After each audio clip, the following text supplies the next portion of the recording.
quick as a flash! Keep pushing!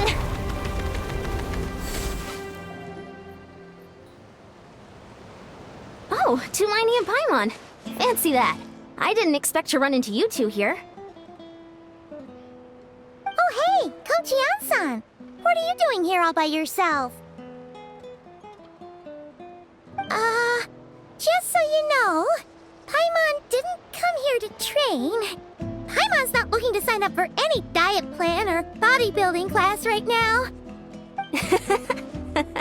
Alright, got it. But seriously, what do you take me for? Some coach from hell? I'd never force a student into something they didn't want to do. That being said, a little aerobic exercise would probably do you some good.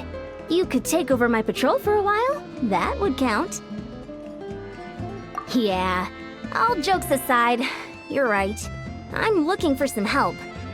The Collective of Plenty is holding a bodybuilding competition soon, and so many people have been busy squeezing in their last-minute workouts that we've run out of staff for patrols. Oh, so you've stepped in to cover their work. But don't you have a last-minute workout to do too? I'm good. For one thing, I believe peak conditioning can only be achieved through consistent training over a long time span. Cramming in a workout at the last minute does next to nothing for you. But more pertinently, well, as you can probably imagine, I'm not able to compete in any of the most popular weight classes, and there's no real competition in my own weight class. Yeah, that makes sense.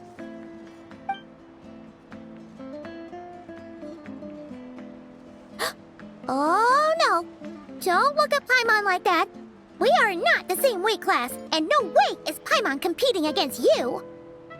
Traveler, let's just help with the patrol, alright? Otherwise, Yan-san's gonna make Paimon enter a bodybuilding competition! Perfect. I managed to get you on board with just one look. Thank you both. It should be pretty routine. Just keep your eyes peeled and make sure nothing strange is going on in the area. That'll free me up to check the other section. Let's meet back at the settlement when we're both done. Sure thing. Just leave it to us. We're experts at strolling and patrolling, don't you worry.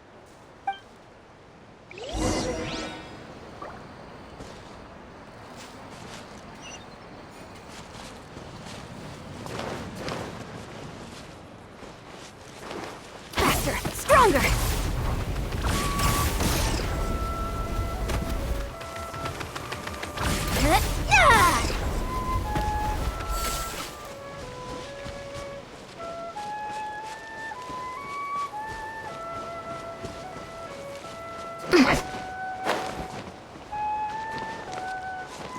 Time to test my upper arm strength.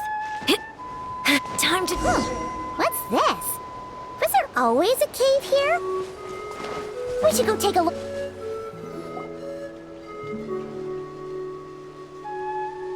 Hey, there's a hilichurl here. Is it sleeping? Doesn't look very hostile. Why is it hiding away here? Ah! You woke it up! Huh? It ran away! Oh, yes, our reputation in that land is more fearsome than we thought. Even hilichurls don't want to mess with us now. You mean that shiny thing? Huh. Must have dropped it as it ran off. Huh. Paimon bets that hilichurl thought it was a priceless treasure. It was probably planning to hide it here for safekeeping. Until we showed up.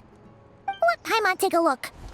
Hilichurls aren't the brightest, so it might not be worth much, but still. What is it? You look so serious all of a sudden. Isn't this just a regular old key? The style is unusual, though. Doesn't look Natlanese. Where do you think it's from? What do you mean? What hibernation chamber? What spaceship? Wait. You mean the spaceship? The one that brought you to Tibet? So, how did that key show up here? Are you sure you didn't just drop it? Whoa! Yeah! These look identical!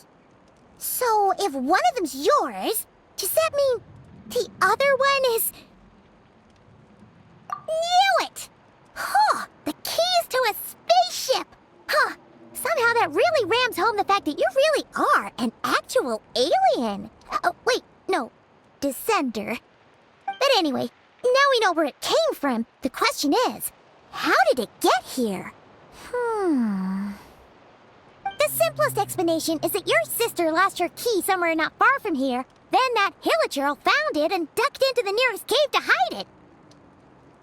If that's true, it means your sister was here recently. Yeah. Man, this is so crazy. We only agreed to help with the Ansan's patrol on a whim, and now we've made this bombshell discovery and found a huge lead on your sister. Should we keep following this trail while it's hot? Or do you think we should check back in with the Ansan? Ah, there you are. Looks like you went the extra mile today. Thanks for being so diligent. Oh, hey, Ian-san, what's up? Didn't think we'd see you again till we headed back to the settlement. We were actually just about to go meet up with you. We've made a huge discovery today.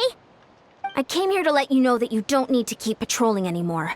The bodybuilding competition has just been canceled, so the usual squad will be resuming their normal duties. They'll be here to take over shortly. Wait, canceled? Why? What happened? The Abyss Order attacked. Huh?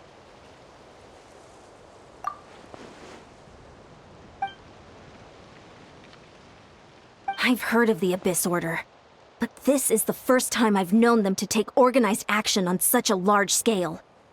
It's like they're preparing to go to war against our entire nation. One little sect versus the entire nation of war? How are they expecting to pull that off? Based on everything we've seen from them so far, they usually prefer to act in the shadows. So, what's different about it this time? What could they be after? No clue. All we know is that they've attacked our tribe, but that doesn't tell us much. Our defenses are holding strong so far, so I'm gonna head to the Stadium of the Sacred Flame and see what Mawika knows. If there's any information out there, she's the one people report to. Oh, want to come with me? I'm sure everyone will feel better knowing that the hero of Natlan is on the case. Great, then let's head over together.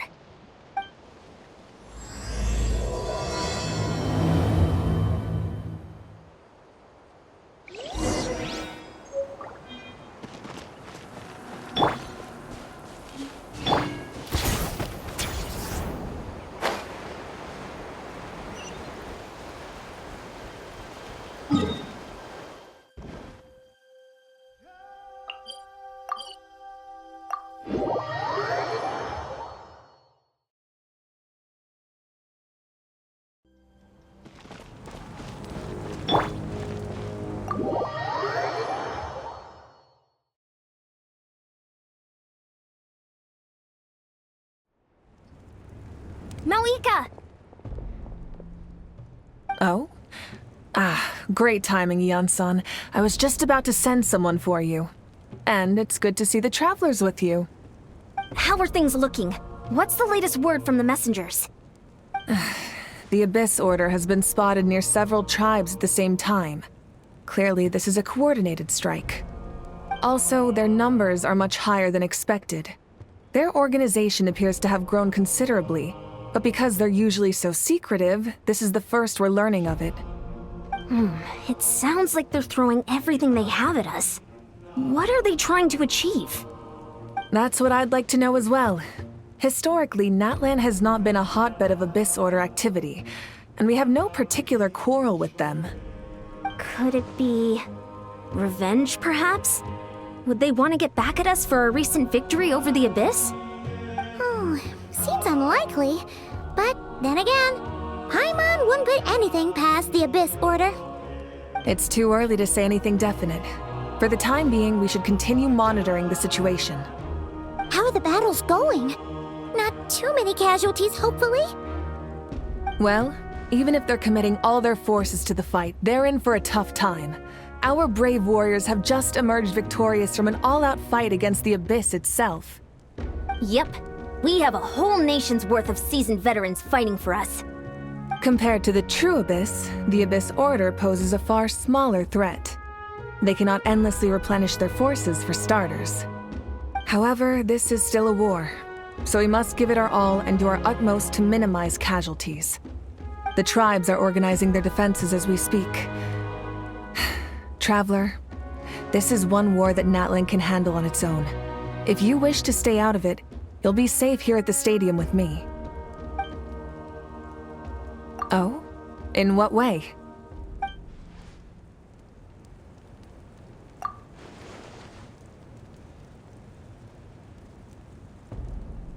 Yep, that's how it is. I see. My goodness, that is very personal indeed. If you don't mind me asking, do you have any idea what her goal could be? Safe to say, they're not exactly on the best terms at the moment. Ever since Paimon met the Traveler, he's been trying to track his sister down and get some answers. But she's been avoiding him. I see. So you two have fallen out. Huh. A pretty common occurrence between siblings. Well, yeah, that may be.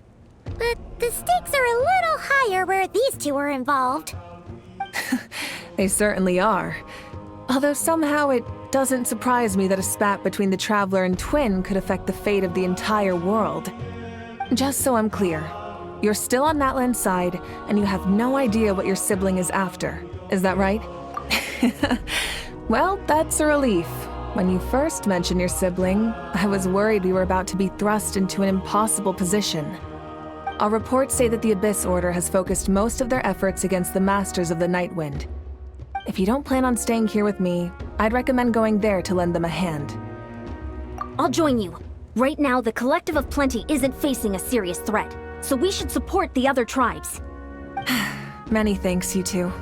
Anything you need, send word to me right away.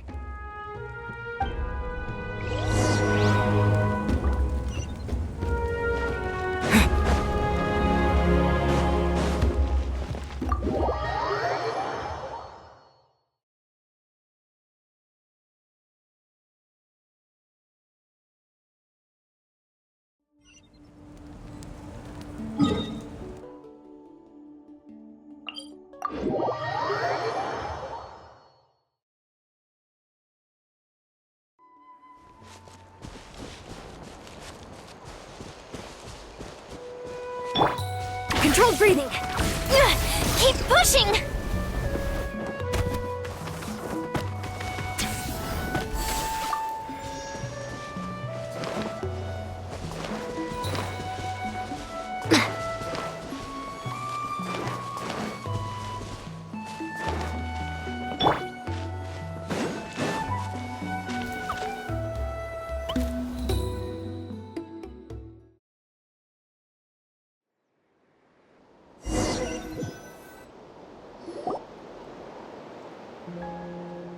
Look, it's Citlali! Huh. I wasn't expecting to see you here. Are you here to reinforce us? How are things looking? Mawika told us to come here. Oh, the situation must be pretty dire if it's managed to get Citlali out of the house. Dire? No, I wouldn't go that far. It's mostly just irritating. I heard we're being hit the hardest out of all the tribes. What are they trying to imply? They just think we're pushovers or something? The more I thought about it, the angrier I got. I couldn't exactly concentrate on my novel after that, so... well, here I am. So, that's how they earned the ire of Granny Eatsley, huh? They call themselves the Abyss Order, yes? Ugh, so tasteless. It's exactly the kind of two-dimensional name a clueless writer picks because they don't trust the rest of their writing to persuade the reader of who the real villains are. Hey! She's saying your sister has poor taste. Wait, what? Are you saying his sister is a member of the Abyss Order? I only said that because I was mad, but maybe I went too far. Hey, let's save the chat for later. We've got some enemies incoming. Good. A much-needed chance to vent my frustration. Not a moment too soon. Things were getting awkward there. Luckily, I'll never have to find out just how badly the rest of that conversation was gonna go. You didn't have to say that last part out loud, Citlali. Anyway, let's get him!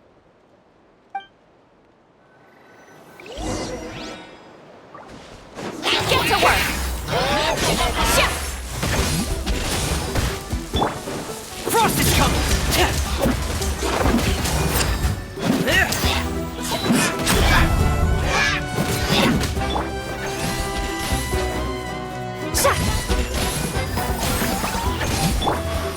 Get in gear!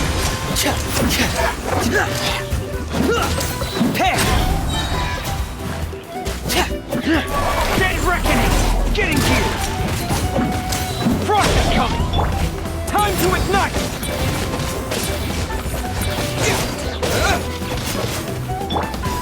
Show no mercy! Faster! Stronger! Form first! Phew. Much better. That's more like it. Ooh, impressive work, Granny Eatsley. If I'd known you were on the case already, I might have reconsidered whether your tribe really needed reinforcements. If anyone should be reconsidering, it's the Abyss Order. They picked the wrong target this time. Experience says that if we head in the direction they were attacking from, we should find their stronghold. Why don't we press our advantage and destroy their base? They won't know it hit them. Hey, was there a battle here just now?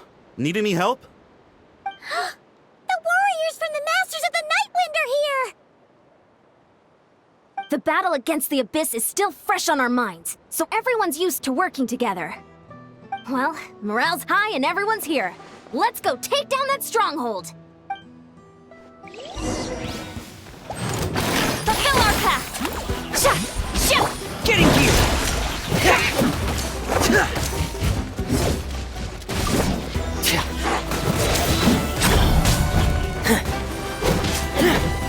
Quick as a flash! Step aside! On my mark! Get to work! Forward! Crush them! Coach will take it from here. Controlled breathing. What is that thing? It's like it's draining the strength right from my body. Find a way to destroy it! Sha! Yeah! Sha! Ha! Yeah! Yeah! The Abyss Order's resistance is faltering. Now's our chance! Form first! Step aside!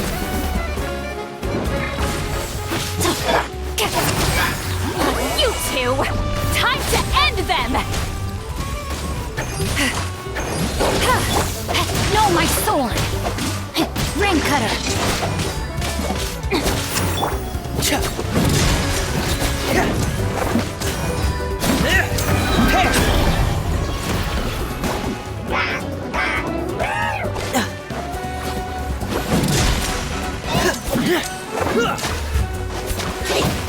Frost is coming!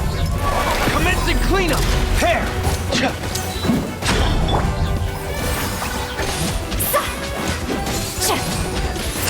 Warriors! Attack!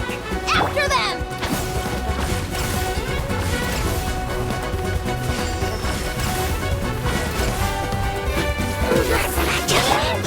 Fulfill our pact!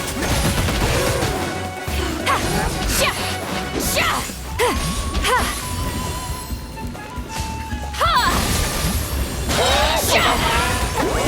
You must be the boss here. Time to show you what happens when you mess with the Masters of the Nightwind. All who resist the Abyss will pay the price!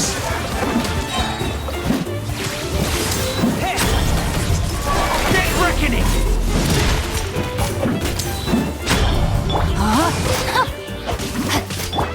Get in gear!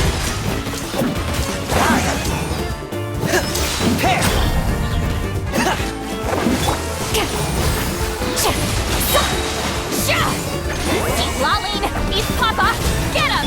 Faster! Stronger! Form first! Start the clock!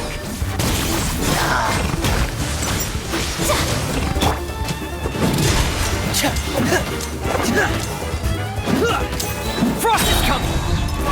Commencing cleanup! Getting gear! Pair! Getting gear! The abyss shall rise. This stronghold is neutralized. Good work, everyone. The Abyss Order's all bark and no bite. To be honest, this was anticlimactic. I was hoping for a personal apology at the very least. And ideally, a whole speech acknowledging the superior might of the Masters of the Nightwind. Well, whatever. I'll just have to make up for it with some extra wine at the victory feast. With the stronghold cleared, this area should be safe for the time being. But still, something tells me we can't afford to let our guard down yet. Maybe it's just me, but an enemy under siege normally defends their stronghold at all costs. The fighting gets more and more intense right till the bitter end.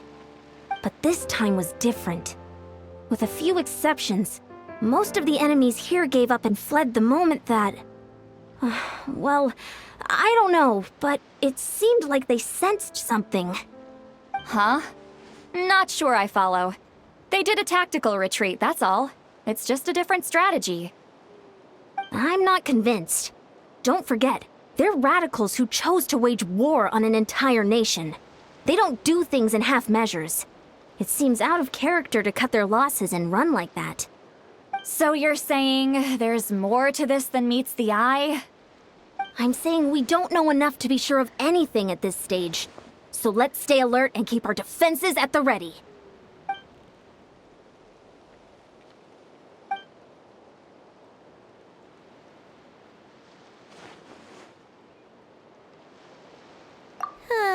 Paimon had a hunch you might say that. But you're right. If we can somehow use that key to track down your sibling, maybe we can end this war before things get serious. And maybe you can finally get some answers. Wait, you're leaving? But I was still debating whether to invite you to the first victory feast. Go ahead, you two.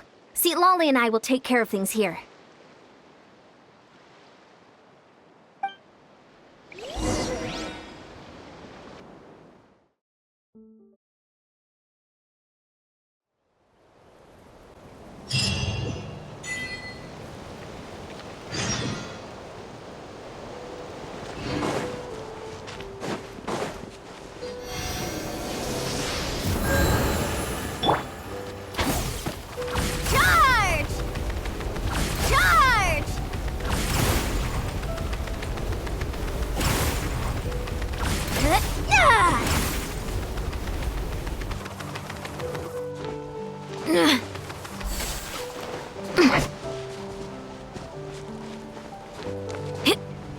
Time to test my upper...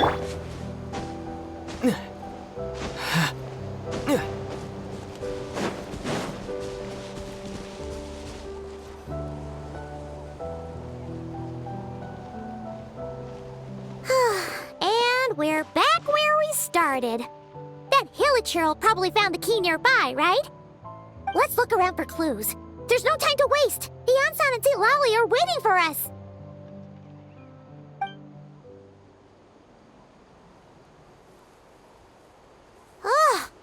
We've scoured the entire area, but still nothing. How the heck did the key end up in that Hilichurl's hands?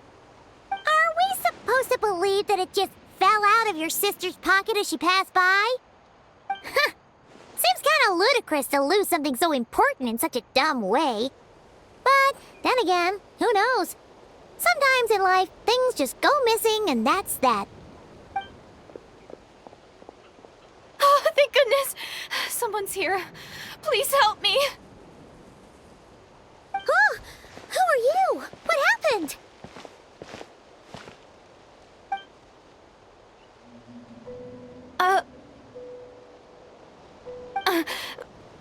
No, now isn't the time. Please, you've got to help me. I'm being chased by monsters and I can't keep running. Can you do something? Yeah, where are they? Paimon doesn't see any monsters behind you. Huh? I'm sorry, I don't quite understand. They're almost here. This really isn't the time to be joking around. We're not. We're completely serious. We don't see any monsters. But how? Ugh, there's no time. They're coming. We gotta run. What's wrong with that girl? She must be seeing things. Ugh. Oh no! It looks like something really hit her. Maybe she was right. Quick, let's see if she's okay. What's wrong? Are you hurt? What was that? The monsters! They're right there! You need to get out of here. It's too dangerous.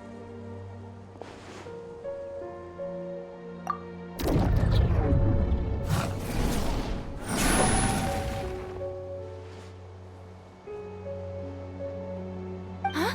Oh, now you finally see them. Well, it's about time. I nearly kicked the bucket just now. Great! Thank you, Savior. Savior?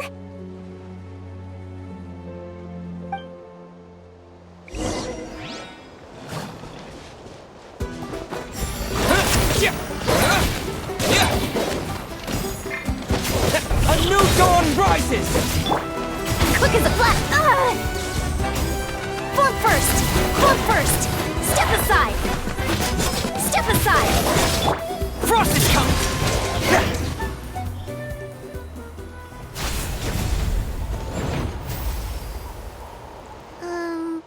You done? Paimon still can't see anything, so she can't tell. It just looked like you were slicing at thin air. Kinda funny, actually.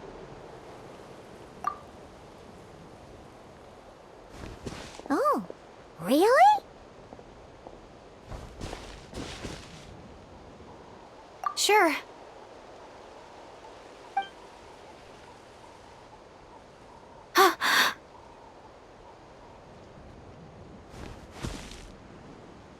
It's nothing. It's okay. I can see they're all gone now. No need for you to check. I didn't think much of it when the monsters were breathing down our necks, but now that I've calmed down, holding hands with you like this, I'm just a little shy. That's... Huh? Have you never shaken hands with someone before? You sure get flustered easily. Well, anyway, I haven't had the chance to introduce myself yet. I'm Deirdith. Thanks for, saving me just now. I'm really grateful for your help. No worries. Paimon's Paimon, and this is the Traveler. With him around, you'll be safe from any monsters. As long as they're visible. So, what was the deal with those monsters just now, anyway? Your guess is as good as mine.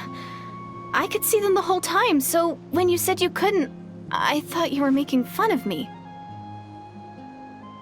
Whoa! That must have been scary. The idea that we'd stand by and laugh while some poor girl was being hunted down by monsters?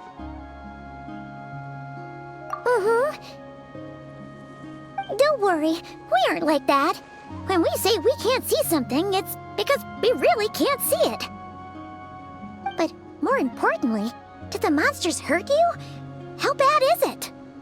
It's nothing serious. But I did sprain my ankle back there. I won't be doing any more running for a while. Good idea. We'll take you.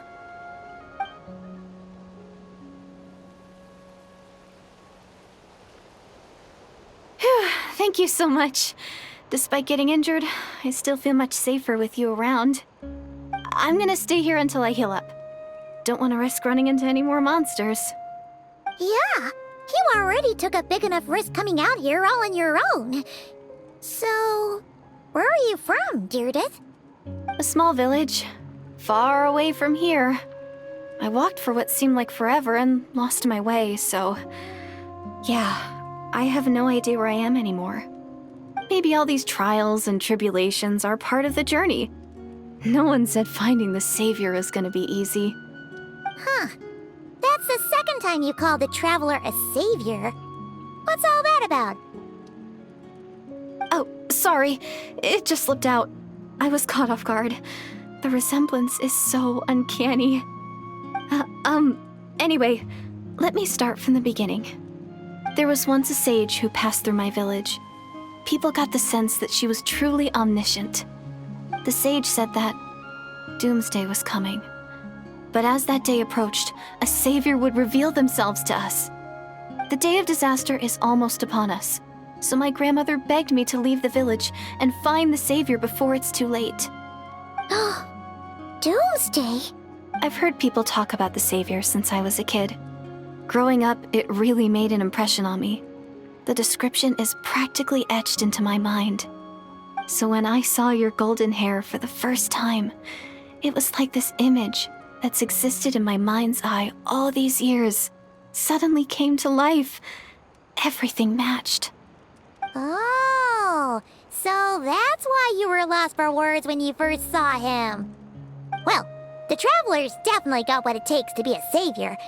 And he's already got a ton of titles, so he won't mind one extra. Actually, I don't think it's him. What? But didn't you say that everything matched? Everything except the gender. The savior was described as a young woman. Oh, for goodness sake.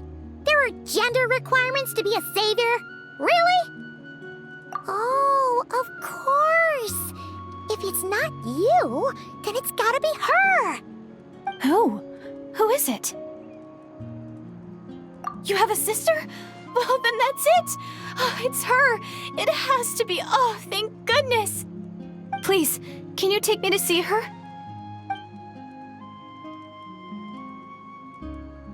Huh. Maybe, if you're lucky. It just depends if we can find her. Huh? But isn't she your sister? Sorry. Looks like Paimon steered this conversation back to the fallout between you two. It wasn't on purpose, but that's the reality, so it's hard to avoid. Okay, fair enough. But since you're looking for her anyway, why don't we team up? We might stand a better chance if we work together. Yes, everyone says that the disaster is inevitable. But the savior will rescue us all from our pain and suffering. I've always dreamed of meeting the savior. Do you really buy this whole doomsday thing? Seems kind of far-fetched.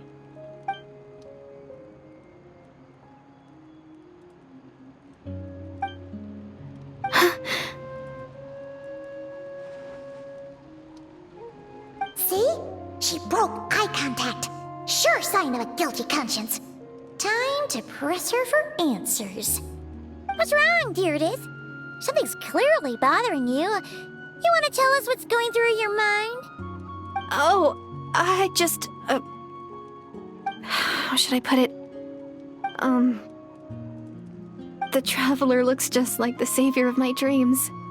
And it's not every day that the savior of dreams swoops in and saves the day in your moment of crisis.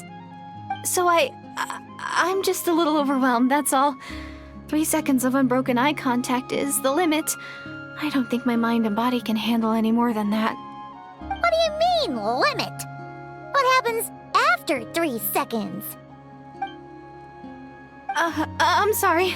Please forget that I said anything. Let's just leave it there for now.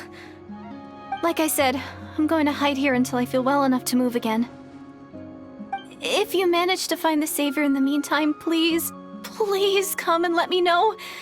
Thank you. Are you sure you'll be okay here on your own? Do you have enough to eat? I'll be fine. I might not be much of a fighter, but I know how to stay hidden. And if I get hungry, I'm sure I'll find something around here. Don't worry about that. All right then. Well, take care. Being on your own isn't easy. What a mysterious girl. We should definitely keep an eye on her. But hey, at least she seems to like you. And it sounds like she's gonna help look for your sister when she's healed. Anyway, this is probably all the progress we're gonna make for now. Let's head back to the Masters of the Night Wind and see if they need our help.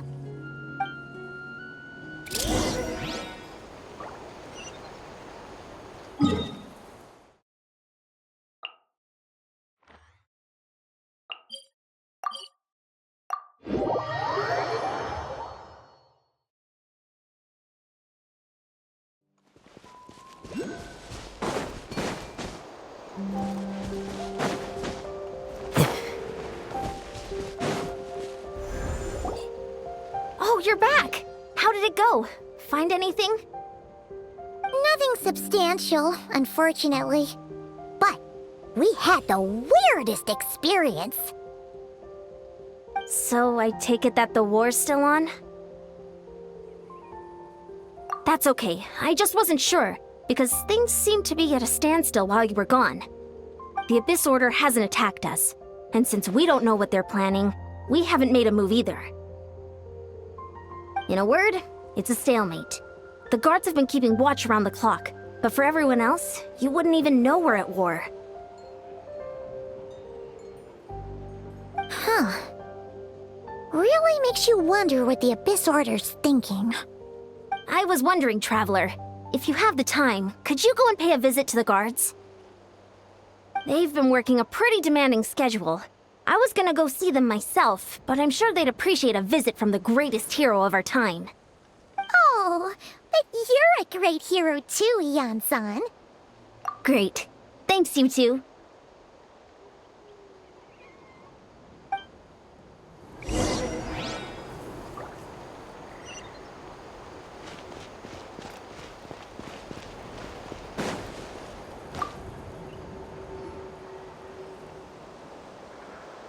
Wow, Tumaini, our hero. We've actually fought together before. You probably don't remember it, though. You do? Then it's truly an honor to serve alongside you once more. Thank you for standing guard this whole time. It's all good. Honestly, it's not been that much work. Haven't heard a peep from the enemy. Nothing that would indicate an impending attack. I've spotted a bunch of Abyss Order operatives, but they weren't acting hostile, just hanging around. There were even moments when they seemed to be meditating. At least, that's what it looked like to me. Maybe it's part of their religion or something. Out of an abundance of caution, I asked some shamans from the tribe to take a look and see if there was anything nefarious at work. But they didn't sense anything untoward, so we just put it down to religious ceremony and left them to it. Huh. Interesting. Oh well, the more time they spend meditating, the less time they spend trying to beat us to a pulp.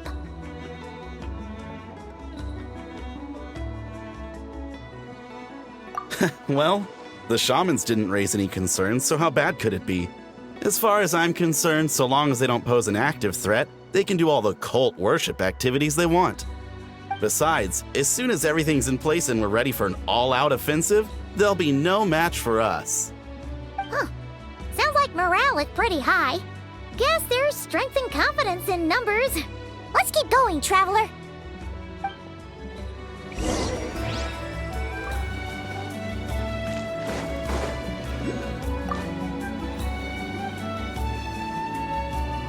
Huh? Is that Tumaini?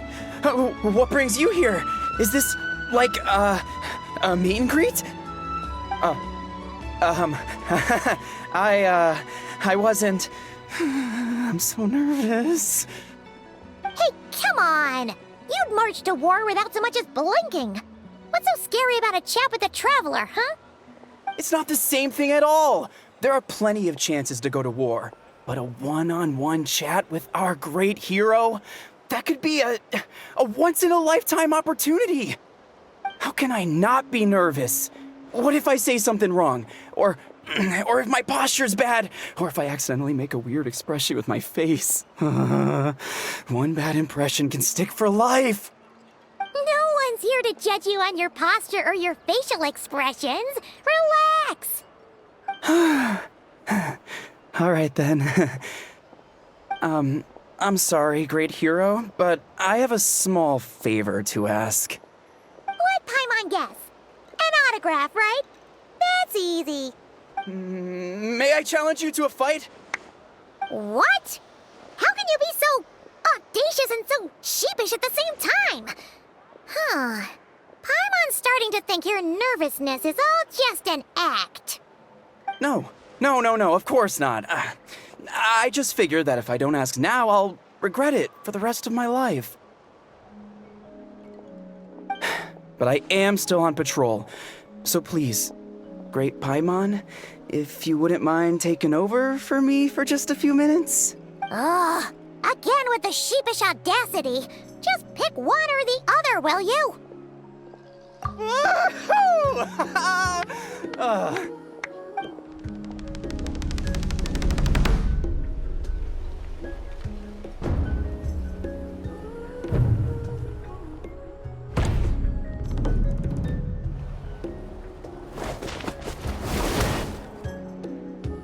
Obviously, I never expected to win, but until now, I didn't appreciate just how great the gulf was between us. I'll be bragging about the day I got to spar with Hermione for the rest of my life. Today's really my lucky day. Ugh. Paimon can't keep up with you. Your tone has changed all over again. Now you've had a spar with the Traveler. What gives? Well, some people connect through conversation, but we warriors bond by sparring. And now that I've had a bout with the hero, we're no longer strangers. Nothing to be nervous about anymore. Okay. Well, to each their own. But Paimon's still gonna stick to conversation. Not at all. We haven't spotted any new enemy movements. As Paimon expected, nothing here either. Let's do another lap and get back to Yan-san.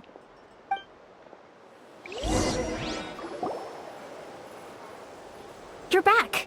So, did the guards find anything? Nothing much, no. Someone mentioned that the Abyss Order has been doing some kind of meditation or prayer, but apparently it seemed harmless. Paimon wants to lodge a complaint about one of the guards, though. His name's Kentalo.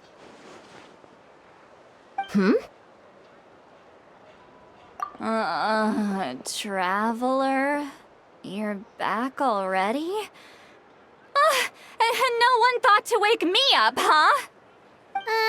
In fairness, you look pretty hungover. Can't imagine anyone wanting to wake you up in that state. I'll have you know I'm perfectly sober when I'm hungover. Okay. I'll admit that sounds strange at face value, but regardless, what I meant to say is, I heard something about the Abyss Order engaging in meditation. Yeah, that's right. Does that mean anything to you, Citlali? I sensed something strange in my dream. It was vague, but it seemed as if some noise had found its way into Natlan's ley lines. Oh, what does that mean? Hard to say. I don't think it had any tangible effect on the Night Kingdom or on our ley lines, but still. It's like a signal that exists on a different dimension of reality. It might not interfere with ours or pose any detectable risk, but I just get the sense that something strange is going on. Oh. So even someone as familiar with the ley lines as you can't tell what's going on. No wonder the shamans that Satura called to the front lines couldn't sense anything. Yan-san, I think we should go talk to the chiefs. There's no point dragging this out. We need to take the initiative and drive the Abyss Order out of Natlan for good. If that's the Council of Granny Eatsley, I'm sure the chiefs will agree. But it will still take us some time to gather the required force. In war, adequate planning and preparation is the key to victory. Sure, but the finer details aren't my concern. Anyway, I'll leave you to it. Just remember to come find me when you're ready to talk to the chiefs. Oh? Sure, what is it? Huh, you mean only select individuals can see them? Now that's a strange one. I guess they could be manifestations of a disturbed psyche? Or extreme negativity embodied in physical form? It could also be a simple case of dead monsters whose souls got stuck here somehow. Well, I say simple. Things quickly get confusing when you start looking into monster souls. For starters, trying to figure out which classification system to use is a real pain in the... Alright, we get it! Granny Eatsley's learning and wisdom knows no bounds. But could we just get the short answer? Hey, I was just thinking out loud. You really think I was just trying to flaunt my knowledge? Anyway, the short answer is... there are many potential explanations for the kind of phenomenon you describe. That said, it's not something I've ever encountered in all my years. Oh, wow. Okay. Well, if Granny Eatsley's never seen it, it might as well not exist, right? Hey, I'm not that old! Care to elaborate on what happened? This all sounds rather mysterious.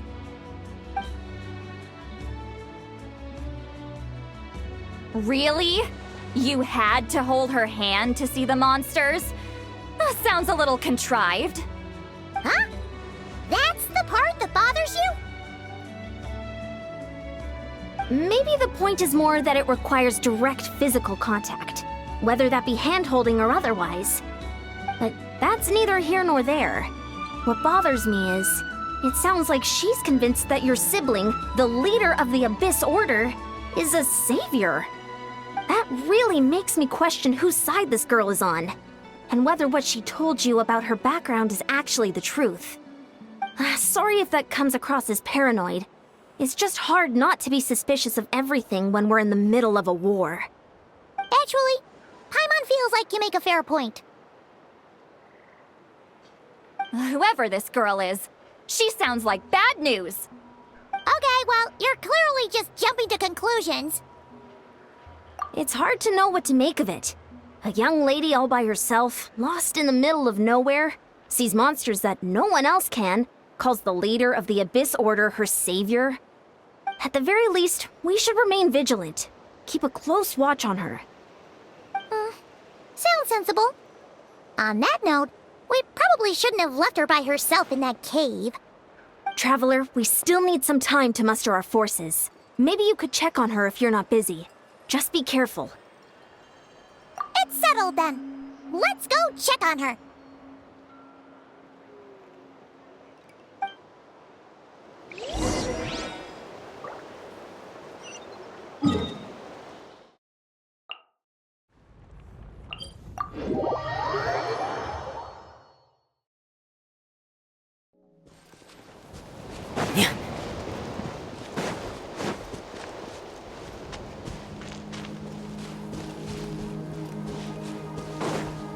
Coach will take it from here. Faster, stronger.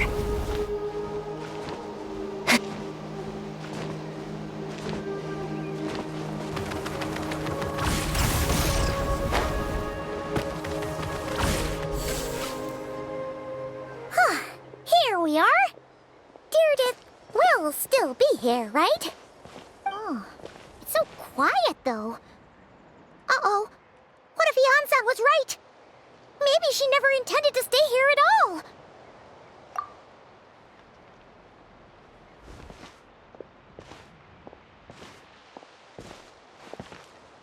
Traveler, watch out!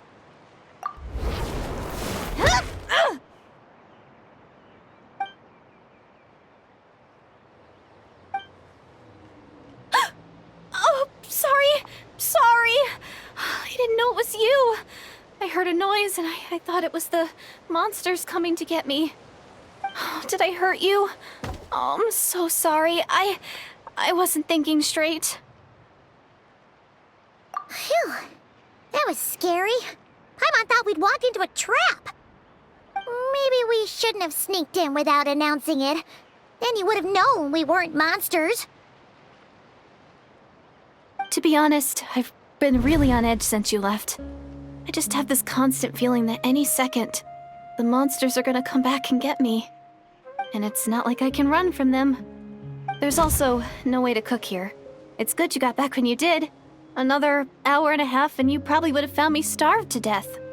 Oh, that's weirdly precise. Though, it does explain why your attack on the Traveler was so weak. Wait, if you really thought you were gonna starve or get killed by monsters, why'd you promise that you'd be okay here on your own? I just didn't want to lose face in front of my hero. He already saved my life once. That's more than enough. I just don't want to come across as a constant burden. Huh. For someone on the brink of starvation, you're pretty preoccupied with your image. What's the real reason? What? That is the real reason. I'm kind of bearing my soul here, you know? Anyway, so, could you make me some food now? Oh, Paimon's getting hungry now, too. Go on, then. You can join us for dinner.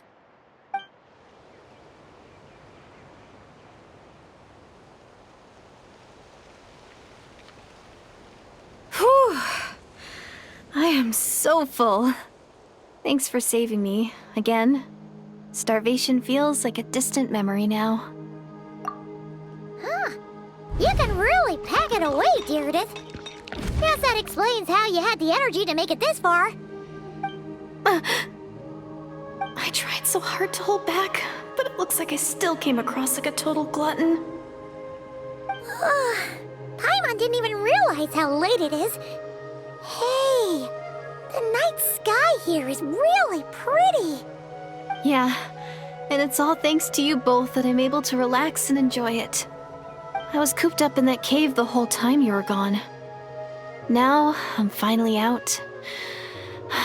The air seems fresher, and the stars more beautiful than ever before. You weren't in there that long. When I was young, I used to lie on the roof of my house, gazing up at the stars. And often, my mind would drift to this question. Is this starry sky actually real? But my grandma would tell me the answer to that question doesn't really matter. Think of all the people in our village who spend their entire lives here, she'd say. To them, that little village is their whole world. And so, if it's our destiny to live beneath this sky all our lives, then whatever may or may not lie beyond, this is our world, and that sky is real to us. Paimon kinda gets you, but also not really. Is it kind of like how journeying with the Traveler is everything to Paimon right now? I really treasured my world for a really long time. The village was my everything. The houses, the scenery, stories I always loved to hear about the Savior. But I could never bring myself to agree with Grandma. Even if the village was my entire world, I still had to know what lay outside its borders. Yeah! Go you! So, I finally ventured out and set off on my journey to find the Savior. I'm going to make my world bigger, one step at a time. And I'm not going to stop until I've seen what's beyond the stars. Maybe then, I'll finally get an answer to the question I had as a child. Who knows? Maybe one day, I'll be sitting and chatting just like we are now, but with someone from another world. Yeah, one day. Oh, if only we could tell her. But it's probably best not to open that can of worms right now. I need to find the Savior and protect my world. Then, I can make sure it continues to grow. That's the most worthwhile thing I can think of doing, so I've been giving it everything I've got. You know what? That's pretty cool. Paimon kinda wants to root for you now. Sorry. I got a little carried away. I always get chatty after a hearty meal. Just like my grandma.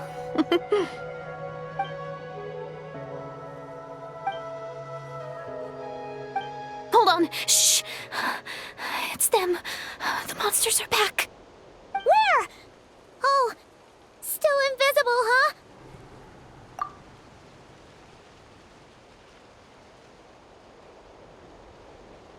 Can you see them now?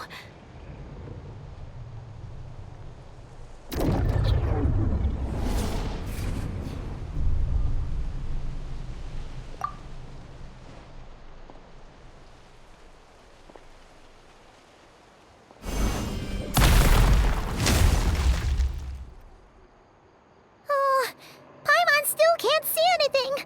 But please, be careful.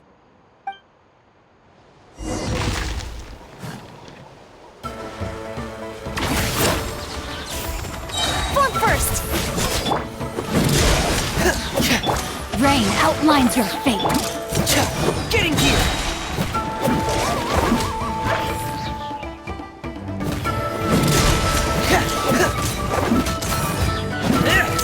Frost is coming!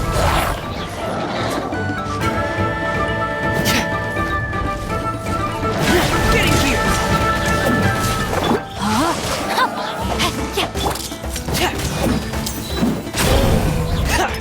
Going under!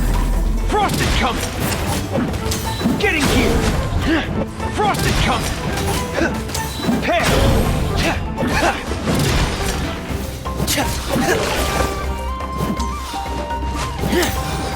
Frost is coming! Pair! No, my sword! Time to ignite!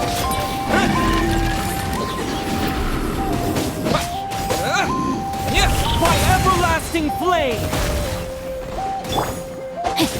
Witness the power of Guhua!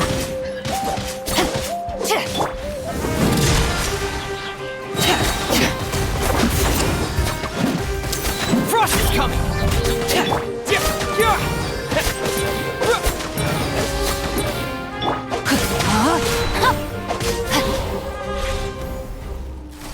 Huh? Wow, that was fast. Did you get all of them? Oh, Paimon's slowly but surely getting used to the sight of you fighting thin air. You doing all right, Deirdith? Deirdith? Hey, it's okay. There's nothing to be scared of anymore. Oh, I'm fine. I just spaced out there for a moment. You spaced out? That's a pretty bold move under the circumstances. I was just... the image of the Traveler fighting to protect me. I was trying to commit it to memory. Seems like the least I can do. All right. Whatever floats your boat. Anyway, there are no more monsters in the area, and it's getting late. Why don't you stay here tonight? Sounds reasonable to Paimon. What do you think, Traveler?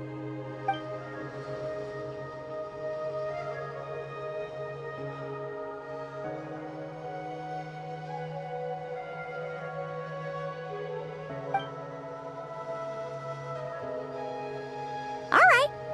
Deirdith will be... Huh? Deirdith? Why are you going in alone?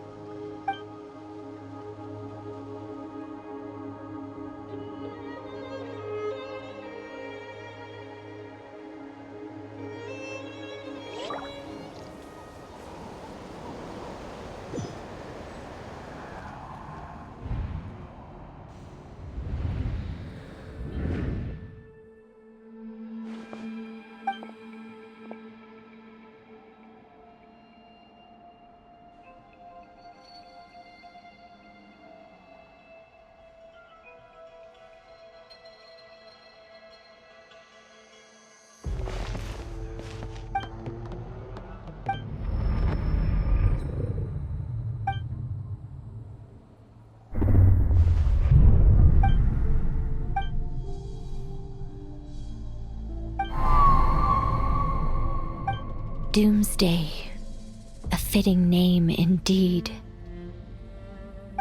A blood-red sky, wild beasts that slaughter all in sight, endless pain, a terrible curse that cannot be reversed. and the birth of a savior.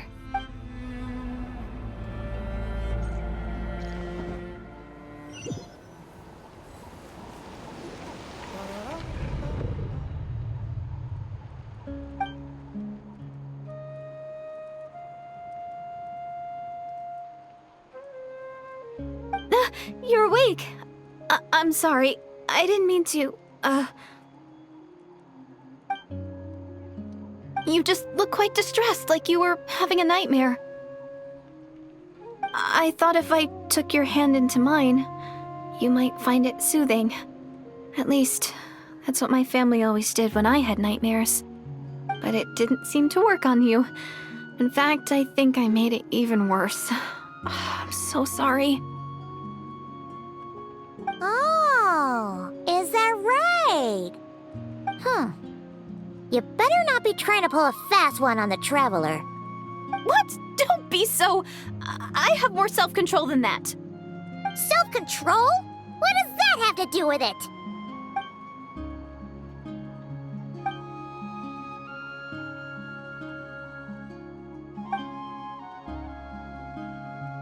Ugh.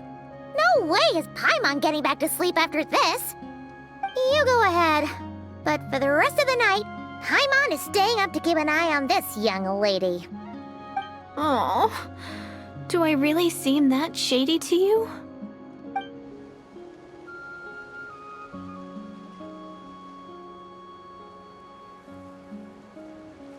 Well, Deirdith, there should be enough food for 3 days. Make sure you eat the perishable stuff first, so nothing goes to waste. You can't tell which stuff is perishable, right? Yeah, I can tell from the ingredients. Thank you so much for making all this for me. 3 days will definitely be enough time for my ankle to heal. Then I'll continue on my journey to find the Savior. All right, then we'll be off. Bye for now, Deirdith. See you? Wait! But if this is goodbye, how am I supposed to find you again? Oh, I mean, what if I find your sibling? How am I supposed to let you know? Ah, that's a good point. We share the same goal, but we're constantly on the road, so we've got no fixed address. How about this? When the time comes, you can just write a letter to Mawika. She'll be able to find us for sure. Mawika? Who's Mawika?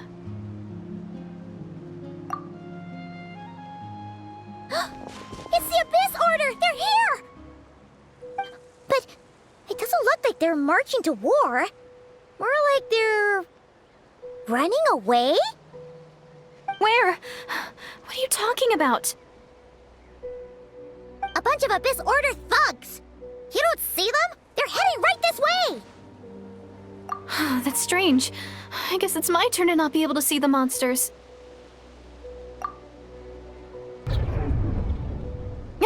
You're right! I see them now. You weren't joking after all. So this is what it's like. What a weird situation. What is making these monsters invisible? Is it Deirdith? Or the monsters themselves? Or is it us? Well, might as well mow these ones down, just so they can't pose a threat to the tribes.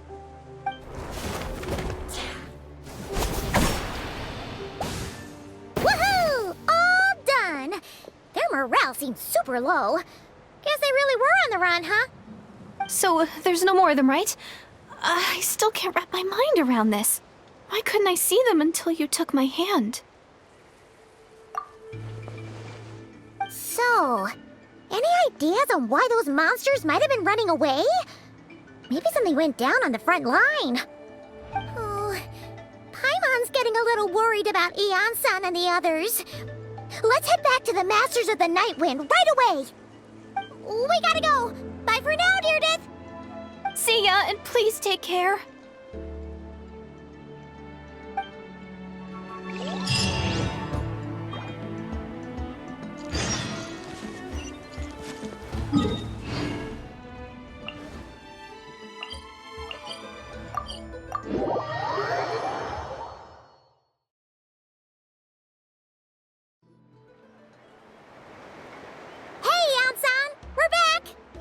We ran into quite a big group from the Abyss Order just now.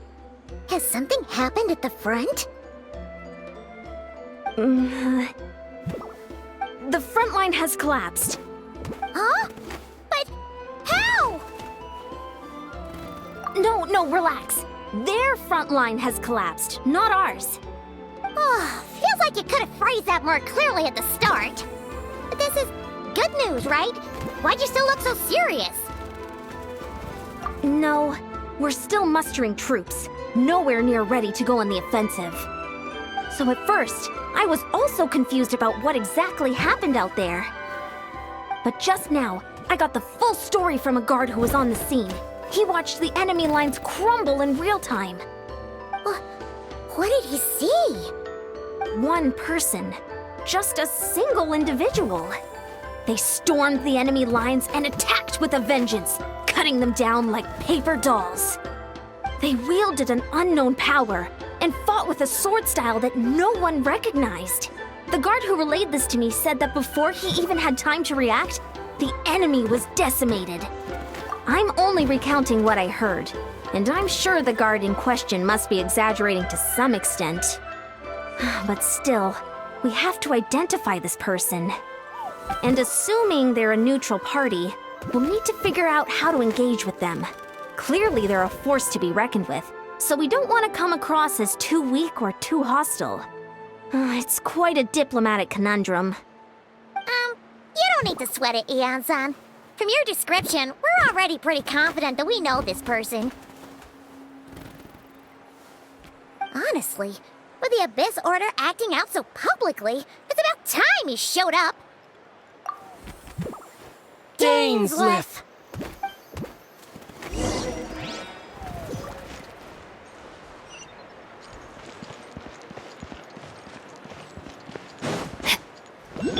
Controlled breathing. Keep pushing!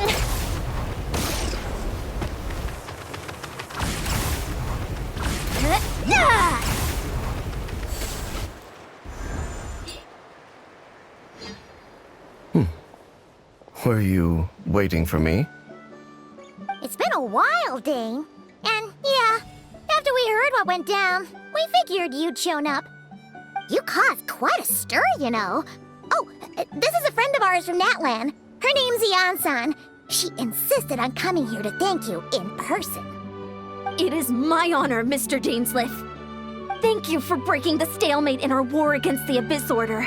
Natlan is fortunate to share a common enemy with such a mighty warrior as yourself. Oh, no need to thank me. I hunt the Abyss Order for my own reasons. Please don't mind him, Eon-san. He always talks like that, but he's a pretty nice guy deep down. It's quite all right. Uezo Janssen respects those of great power. It's quite clear that he meant no offense, and I am still delighted to make his acquaintance. Anyway, since you're old friends, I'll leave you to catch up for now. Take your time. Sure thing. You probably have plenty of other stuff to do anyway, right? Since this war isn't exactly over. See you later, Eon-san!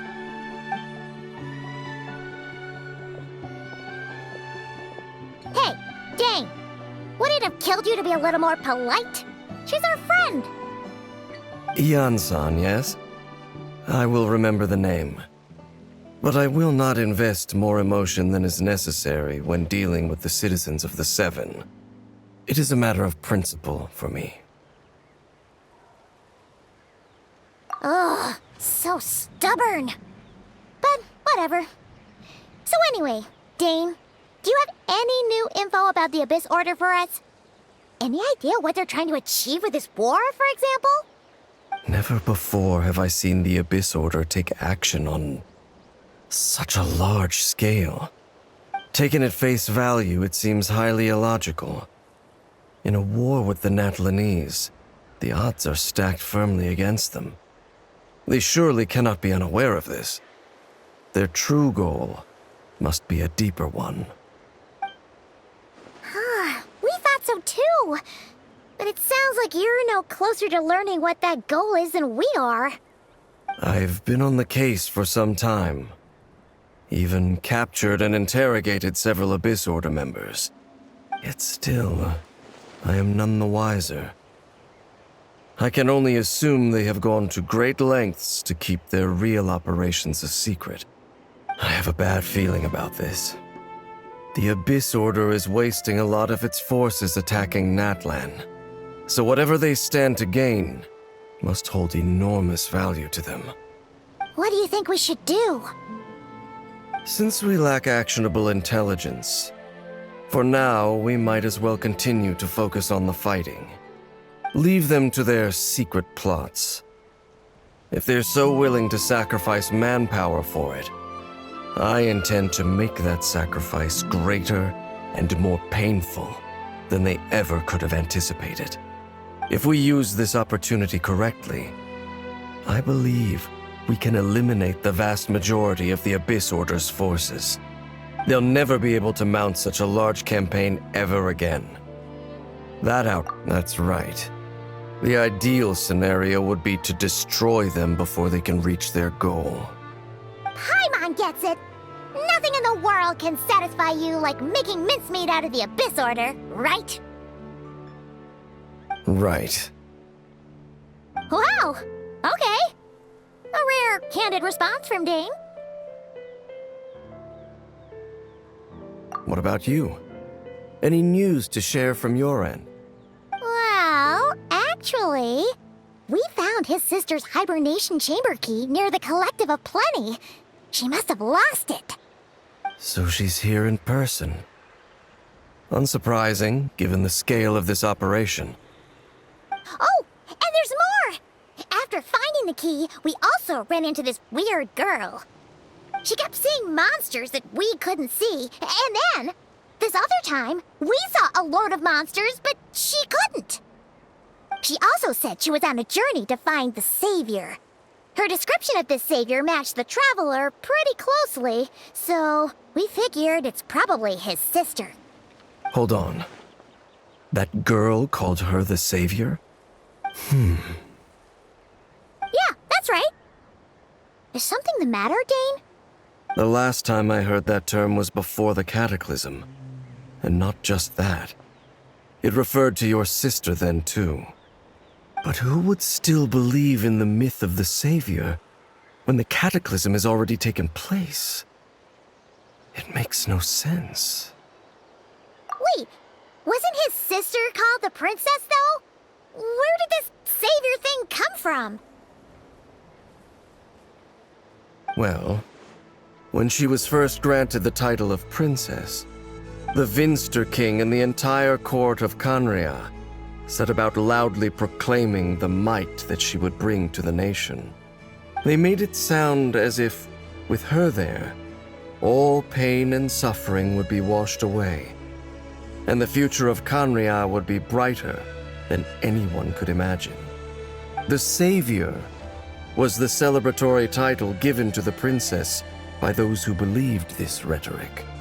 Of course, you know how that story ended. In hindsight, the cruel irony is glaring. All that title really stood for was the Vinster King's lust for power. Oh, sounds like the people of Canria really believed in her. As for the girl you met, allow me to offer some speculation. I suspect she is descended from pure-blood Canrians afflicted with the curse of immortality. They must have resettled somewhere remote, cut off from the rest of the world. That would explain how her people retained their ancient beliefs, including the myth of the golden-haired savior. Ah, Paimon gets it now. So, a bit like Kaya, except she grew up somewhere more isolated? Still, that doesn't explain the invisible monster situation.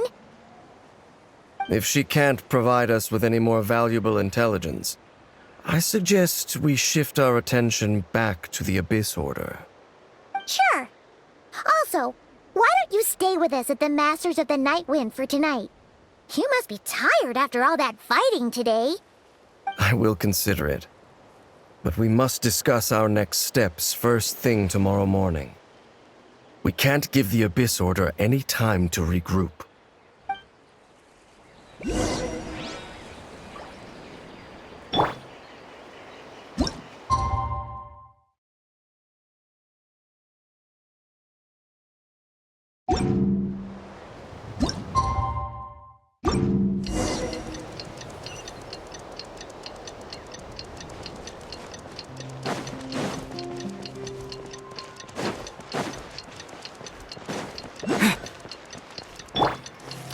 flash!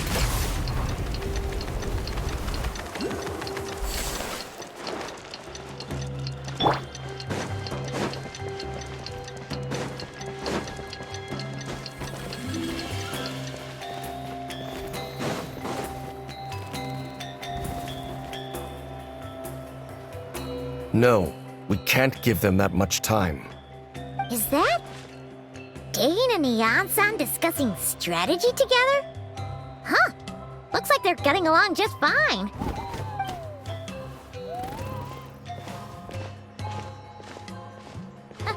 Morning! What are you guys talking about? Ah, you're here. I have some good news to share with you. We just got word from the Scions of the Canopy. Their intelligence has reported that they've discovered the Abyss Order's headquarters in Natlan. After their front lines dissolved, the bulk of their forces fell back to that area. It's also where their central command is located. The location? The Cinder City. Cinder City, huh? That tracks. Seems like their kind of place. Hey, this is great! This could be our chance to crush the Abyss Order once and for all! And with any luck, maybe we'll find your sister there too. Yep, our army is almost ready, and we've sent a message to Malwika to let her know the plan. We can't really launch an operation this big without the okay from the Archon. I beg to differ. This is wasting time. You have the intel you need, so act on it. Every second you delay only increases the Abyss Order's odds of survival. I've already explained my reasoning, Mr. Dainsleif. I understand your concern, but an immediate strike is not on the cards for us. Very well. Then I will go there alone. Thank you for the intel, Yan-san. You're gonna go on your own? Come on, be sensible. Just wait a tiny bit longer, and you'll have a whole army going with you. It's all right. I support your decision, Mr. Dainsleif. Huh? Shouldn't you be talking sense into him? I admire his courage, and I believe he is strong enough to take on the Abyss Order on his own. And even if things don't go to plan, he just needs to bide his time until we arrive with reinforcements. Mr. Dainsleif, I wish you the very best of luck. Thank you. Looks like he's waiting for you to say something, Traveler. Oh, for a second there, Paimon actually thought he was gonna brave it alone. And then he called his own bluff.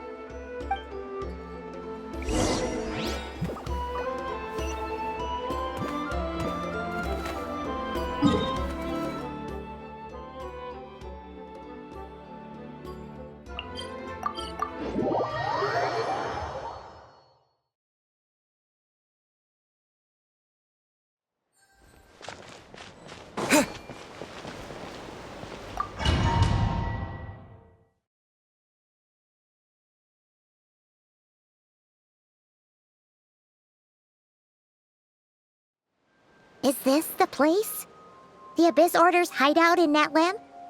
All these years, the Abyss Order has managed to either stay hidden or fiercely defend their position. This may be the first chance I've ever had to finally make a serious dent in their forces. Which reminds me, once the fighting starts, I can't promise I'll be able to have your back at a moment's notice. But if you run into any Abyss-powered mechanisms, feel free to leave them to me. I'll take care of them when I can. It's been so long since we fought with Dane side by side. Paimon's confident we can clear this place out long before Eon-san arrives. And if you get to meet your sister again, even better. Let's go!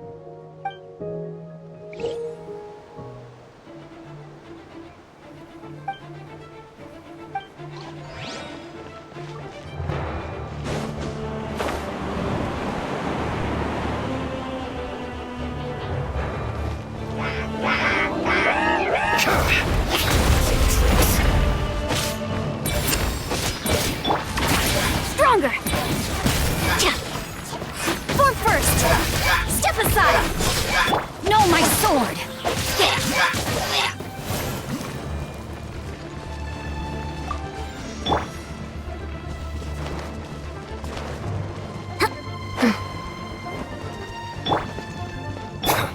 tricks. No mercy! A new dawn rises! Control breathing! On! Cheap tricks. Rain outlines your fate.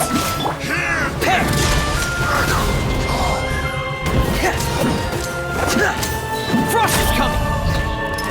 Commencing cleanup!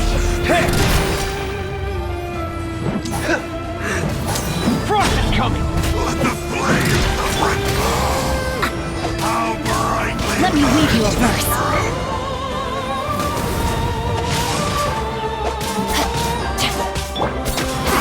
Stronger! Start the clock! This is a very different battle from the one we fought with the Ansan. No one's backing down! They're fighting back with everything they have! Given the construction, suits me. You won't get another chance. No mercy! Tear! the gifts of grace. Frost is coming!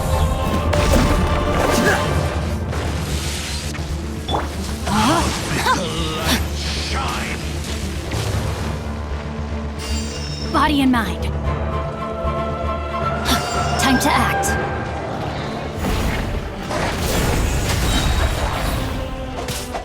Witness the power. Quick as a flash! Form first! Yeah!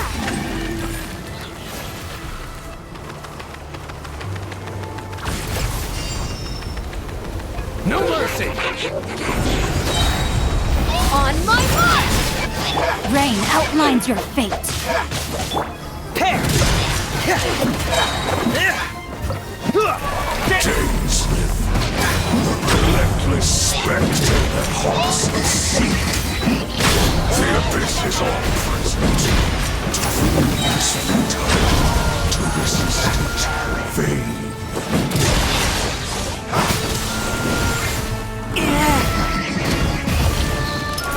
Going under!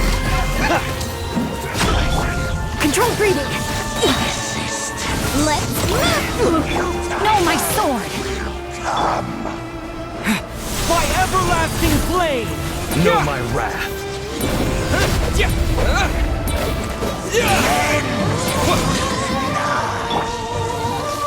quick as a flash!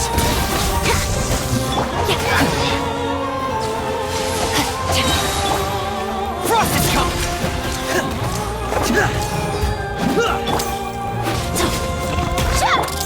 Getting here!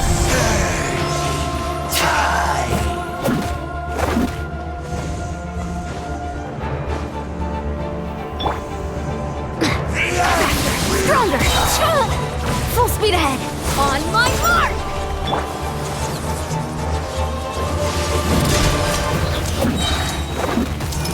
Dead reckoning! Pair! The end is nigh! Frost is coming! Pair!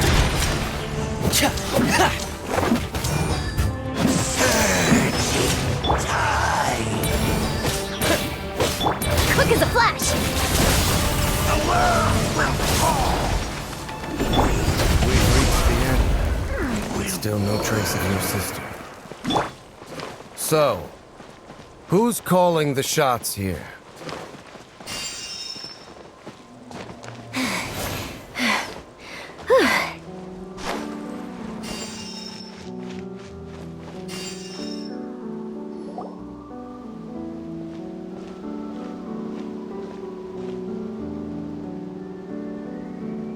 Twilight Sword Dainsmith. Is this really what you want? It is indeed. I will take every opportunity to hunt you down to the last man. So, where's the Traveler's sister then? Or is this guy supposed to be in charge here? So, this is a hunt to you. I must say I pity you, Dainsmith.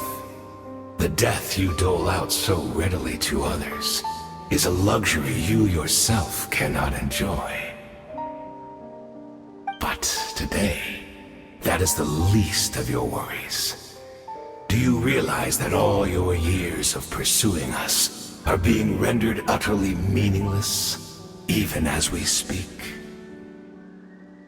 Your riddles tire me. The overwhelming advantage is ours, at least for the moment. You know what that means for you. I'd like to see what makes you believe you've already won.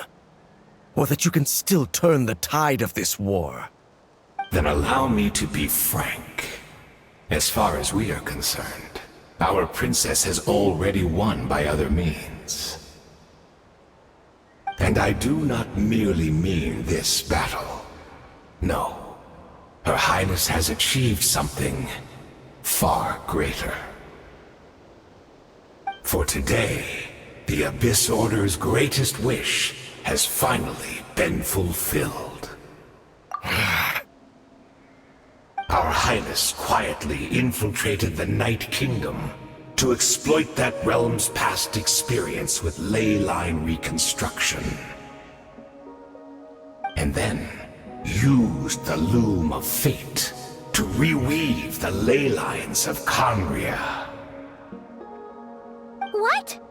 She used the Loom of Fate? Wait, does this mean the attack on the Masters of the Night Wind was all a smokescreen to give her some cover? Oh no! This makes too much sense. Correct. As of now, our homeland has been revived. And all of my comrades that you have slain, Dainsleif, they shall forget the struggles that have beset them these past 500 years, and begin their lives anew in a Conria restored to life. What a load of drivel. Your falsehoods are riddled with flaws. My ears tire of your tedium. Right! You still need a few steps after that, such as finding a place to host the ley lines you just re-wove. Plus, if it was really so easy, Moika and the captain would have had a way easier time during the war. I have one simple question. If Conria has indeed been revived, as you claim, then where is it?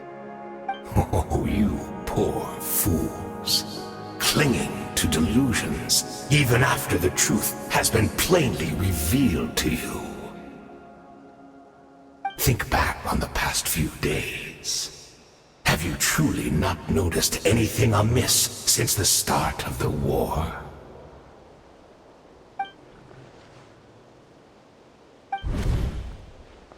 I sensed something strange in my dream.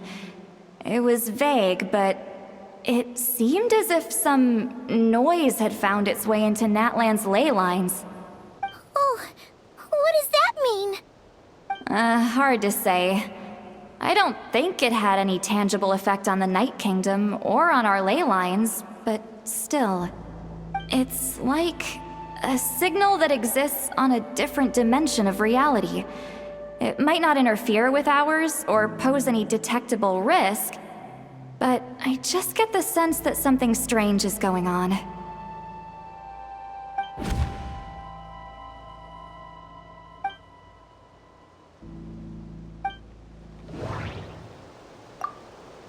I couldn't see the monsters that Diridith could see.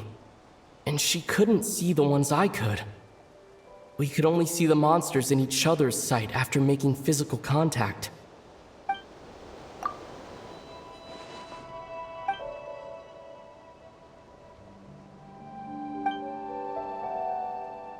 Whatever may be going through your mind right now, do not trust it. I urge you not to believe his lies. The notion that Conria has been revived is preposterous. Unless I see it with my own eyes, I refuse to entertain it. There is only one thing that should demand our attention in this instant, and that is silencing this man for good. Obstinate fools! Give in to the embrace of the abyss! And be dies! Let me weave you a verse. Let's move!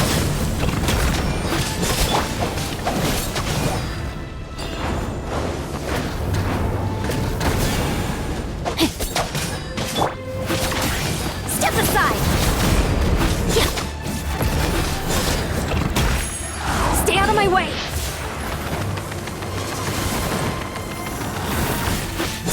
Form first! Time to ignite! A new dawn rises!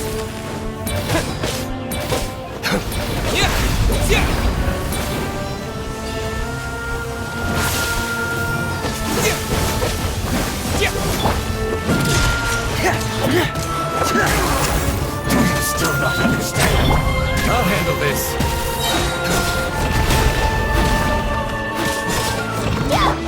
Rain outlines your fate. Scorch and burn! Start the clock! Faster! Stronger!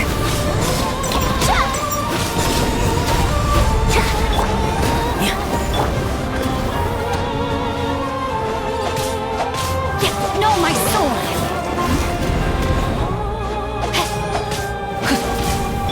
Getting you! Do you still not understand? You never invade! The Abyss Order's mission... That should be all of them, right? So, we've destroyed the Abyss Order's headquarters in Natlan, but somehow, that didn't feel satisfying at all. Are you still thinking about what that guy said? You look really worried. I understand.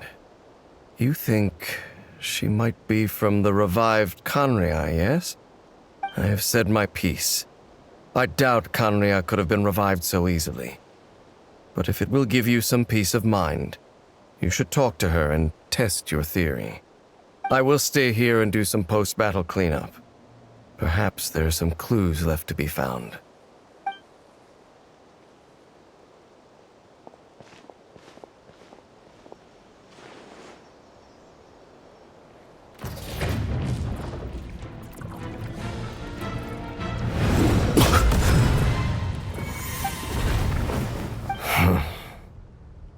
I thought your voice and attitude seemed familiar. My mistake. I should have made sure you were dead earlier.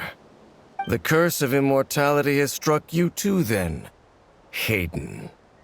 500 years on, and you still refuse to address me as master. Don't forget, Dainslith.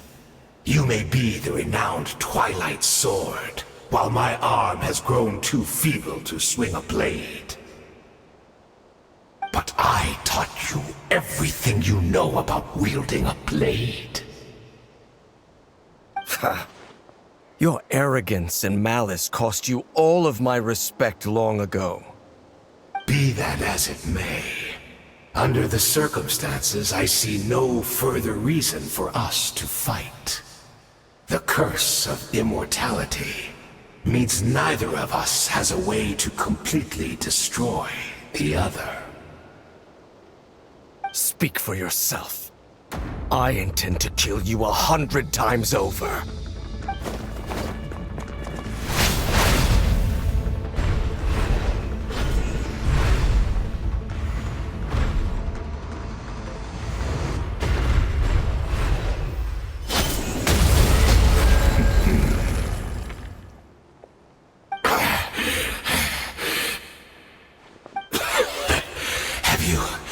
Finally had enough. You weren't joking then, huh? Never, in all my worst nightmares, have I experienced anything close to the pain of 100 deaths. Surely, there's no point taking out all your hatred on me alone. That was just for your actions in the Abyss Order. If I took into account what you did in Conria, you'd soon find out how much darker your nightmares can become. All right, I believe you. Still, aren't you at least a little tired now. Why don't we sit down, perhaps? Chat a little.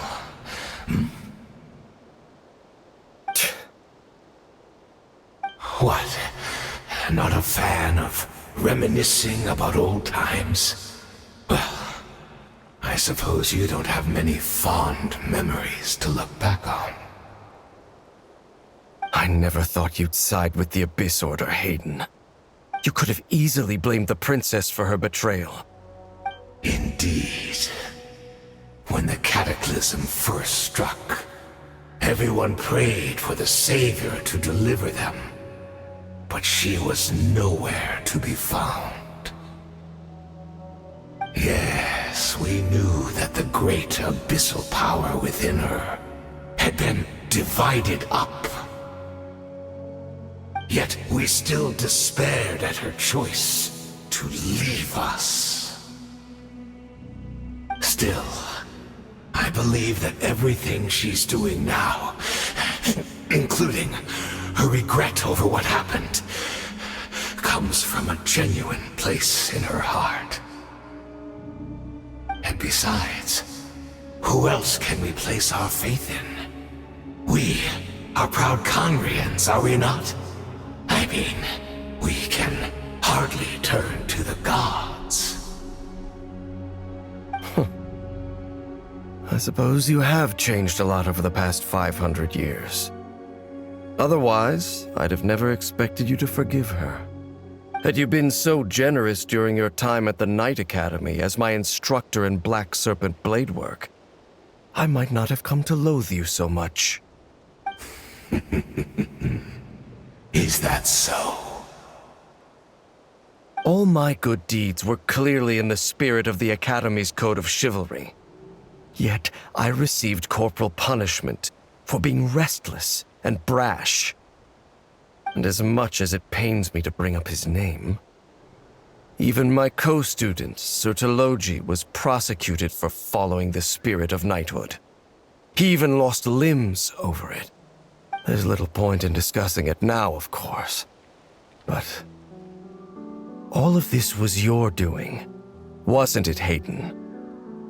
You wore a mask of benevolence as you viciously suppressed the next generation of knights, all to bolster your own position and reputation. What? Too cowardly to admit it? Oh, I'm sorry, Dainsleif. I would apologize to you for those actions, truly. But the fact is, I honestly can't remember them anymore. Look at me. Look at what has become of me. Only by the Abyss's grace have I managed to maintain this physical form. But as for the rest, memories, spirit, emotions, personality, they have long become eroded, fragmented beyond recognition. Even if mine was a past steeped in sin or in shame I once longed to hide, I would wish to remember it. Without my history, I fear I will become another person entirely. I would like to apologize for any misdeeds that are mine.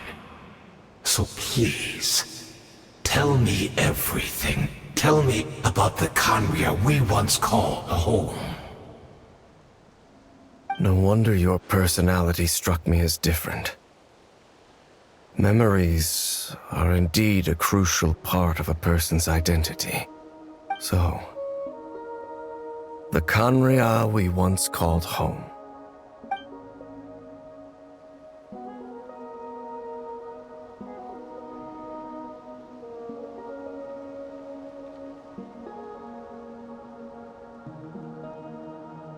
You seem to remember much.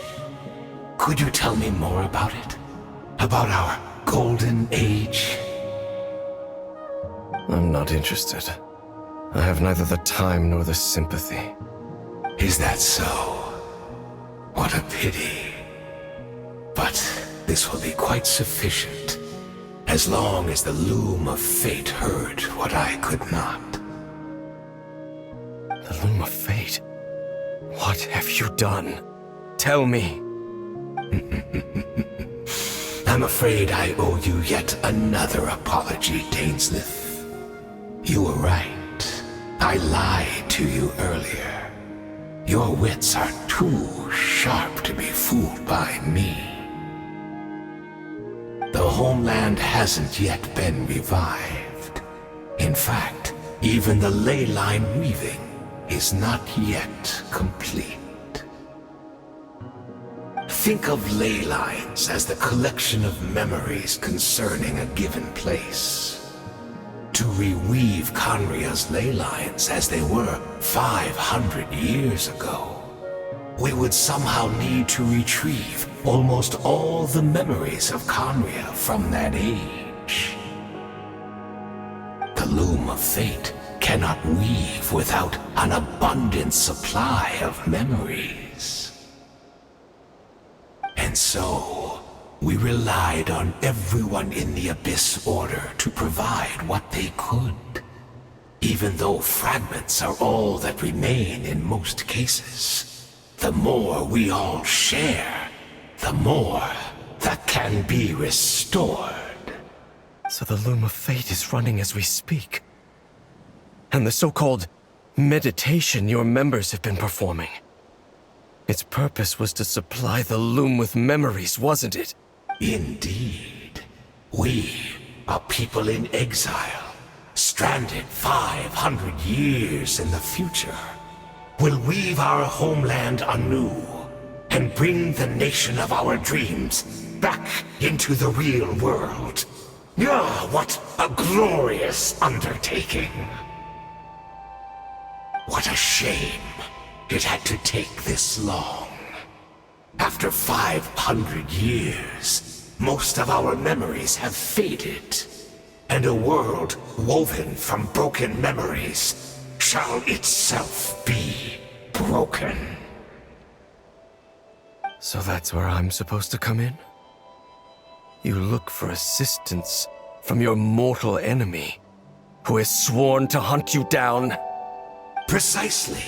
For you possess a ring left to you by your elder brother, which continuously resets your body's condition. Of course, your memories are susceptible to erosion just like ours. But of all Conrians who remain, you are sure to remember the most. We had to obtain the memories in your mind, whatever the price. Even if it meant sacrificing our entire army as bait. So this was your true goal? To lure me here, guide me into a state of meditation, and access my memories. So be it. A few of my fading memories for your entire army? That strikes me as a fair trade. I appreciate your generosity. You're gambling everything you have on the loom of fate. This could be a costly mistake for you in the long run. Perhaps. But that is the gamble our Highness has chosen to make. And thanks to you, the loom of fate has now finished weaving the ley lines. New Conria is complete! Enough about your beloved leader. You said you would pay any price for my memories, did you not? In that case, prepare to be slain another 100 times for your deception. I hope it was worth it.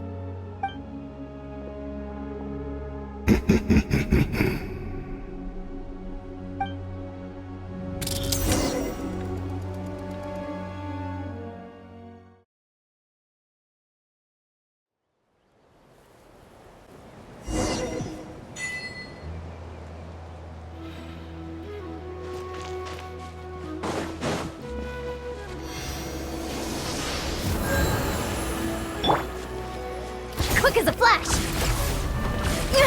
Keep pushing!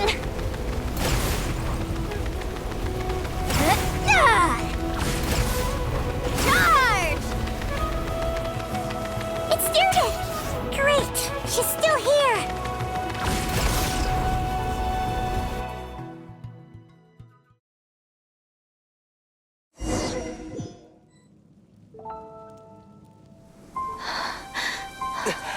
Diridith! Diridith, are you okay? Did something happen? Huh?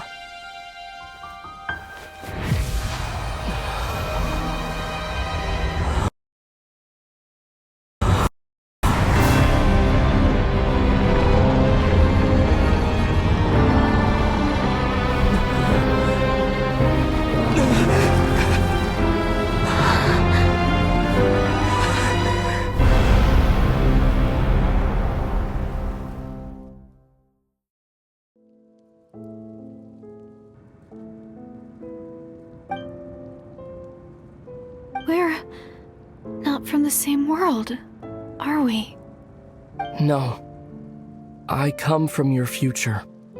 Wait, but that's great! That means the world isn't going to end. In that case, tell me, what happens to Conria? What happens to my homeland? No, wait. Don't answer that. We can only fight for our future. If the future is unknown, I still believe the Savior can turn things around. I'll carry on looking for her, even if you're not there to protect me. Although, in a way, I've already found my Savior. It's you. You protected me, and I believe you can protect us all. You're the one who can change everything. It's just too bad that we're not from the same time or place.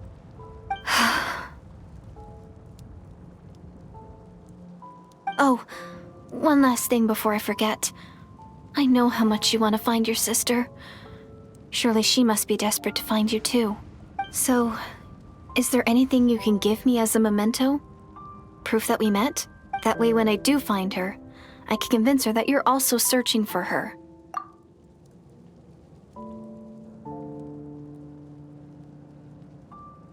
Huh? What is it?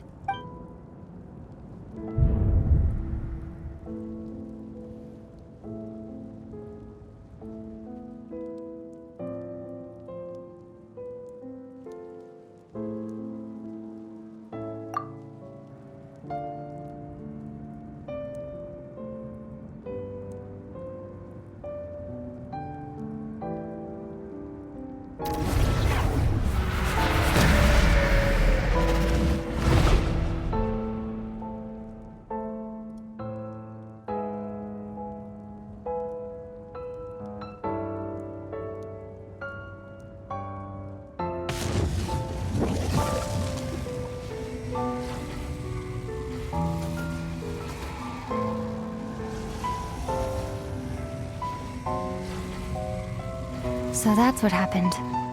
Istaroth, the ruler of time, must have had a hand in this. There's no other way that this meeting could have taken place. I knew only the ending.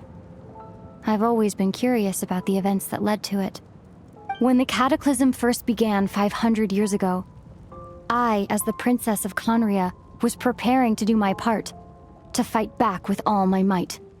But then, this girl, Diridith, she found me. The irony was that even as she desperately begged me to save the world, she brought me news of you. I was stunned. And I was suspicious of her claim that you were searching for me. But then, she showed me the key to your hibernation chamber. We'd been separated ever since I awakened in Tevat. I searched the whole planet and found no trace of you anywhere. And then, she brought me that news at the worst possible moment. I was faced with an extremely difficult decision. I desperately wanted to see you again.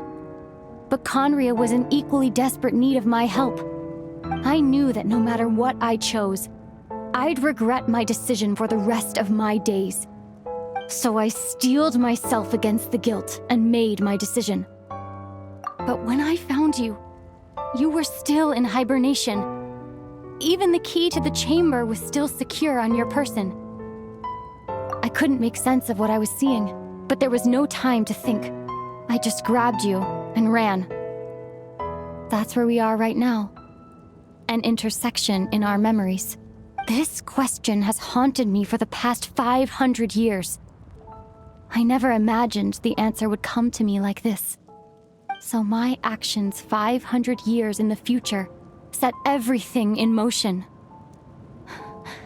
Are you mocking me, Istaroth?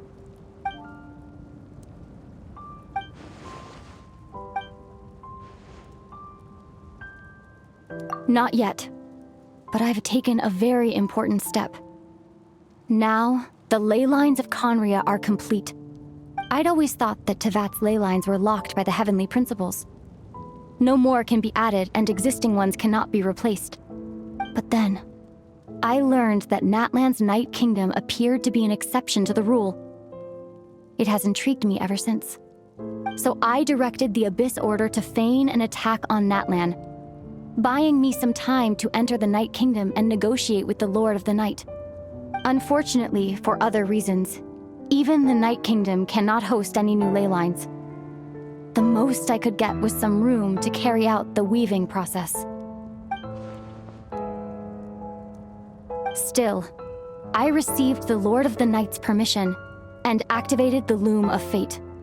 Using an Intivat as the base, I was able to grow a realm based on the Conria of 500 years ago, superimposing it over present-day Natlan space-time. That superimposition is what allowed you and Deirdith to cross paths. After that, the new Conria was enriched with memories of the old, drawn from the Abyss Order's members in their meditation sessions. With those memories as raw materials, and the superimposed realm as a template, the Loom of Fate finally finished its work. What I now hold in my hand is the Atlas of the New World. This is the product of the Loom of Fate, holding within it the entire network of New Conria's ley lines. With this, the nation once known as Conria can rise again. One day, I will find a suitable host location for it.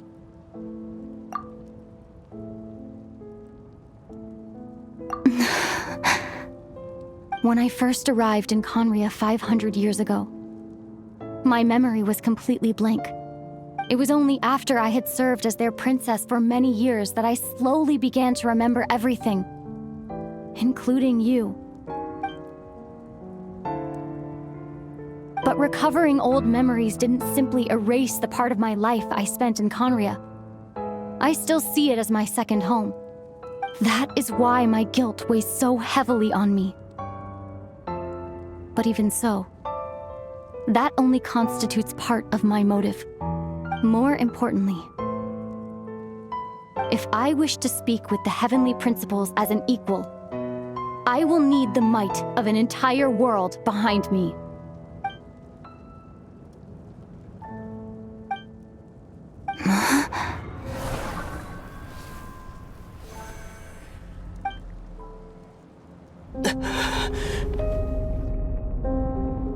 I don't know why, but the way you're talking, it just doesn't sound like you at all. Lumine, this whole thing, your plan, what does it have to do with us?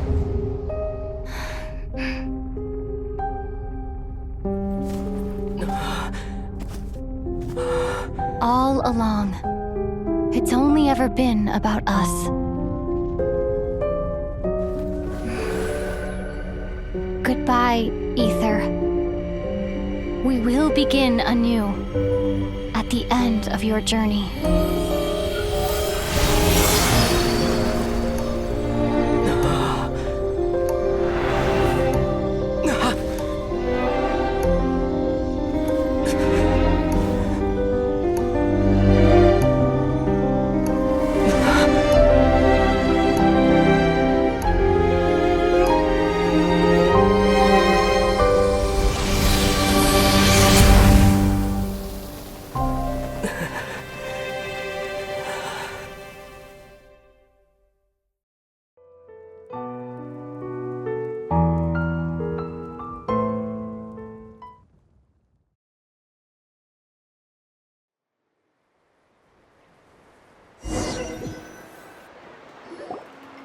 Our hero is back! Everyone's been waiting for you! The Abyss Order made a full retreat before our forces even arrived on the scene. All thanks to your efforts, no doubt. Oh, and Mr. Dainsliff's, of course. What's wrong? You look upset. Paimon doesn't know the details either. The Traveler just disappeared after taking Deirdith's hand. It was like they got sucked into another world. Paimon was looking all over for him, and then he suddenly reappeared, right back in the same spot, but looking a lot more glum.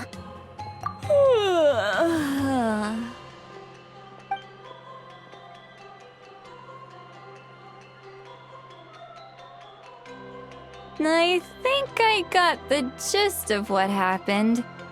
Something to do with your sister? I spoke with the Lord of the Night in a dream just now, and learned quite a lot. Huh? You met your sister?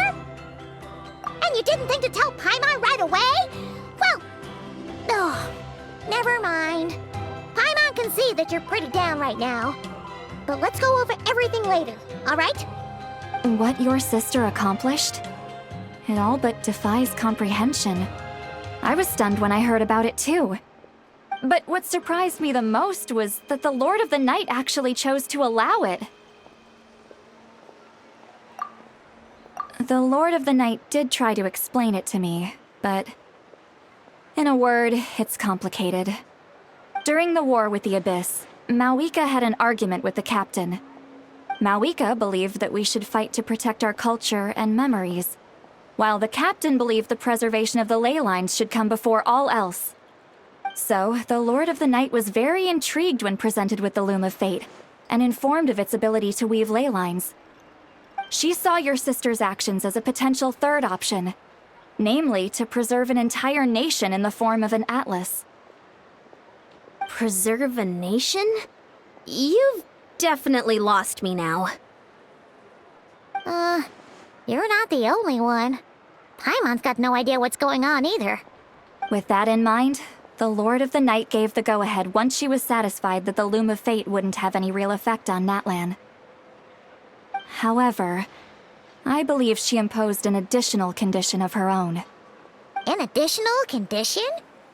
Did she ask for something in return? No idea. She wouldn't tell me what it was. Huh. Alright, well, let's not overthink this for now. We just won a war! Time for a well-earned drink to celebrate. I trust the Lord of the Night unreservedly. I'm sure she only involved herself to take a problem off our hands, so it's one less thing for us to worry about. Don't you agree, Traveler? Come on, let's head back to the Collective of Plenty. Oh, Verissa should be there too. We'll treat you to a real feast.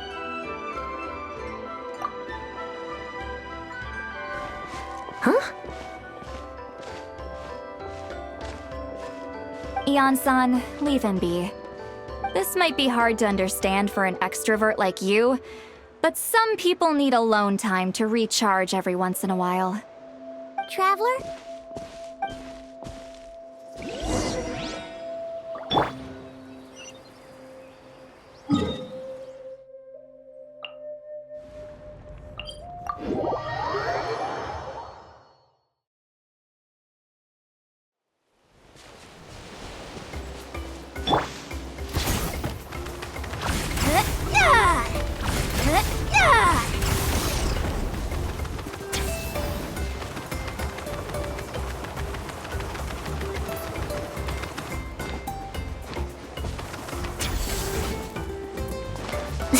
Faster, stronger! Keep pushing!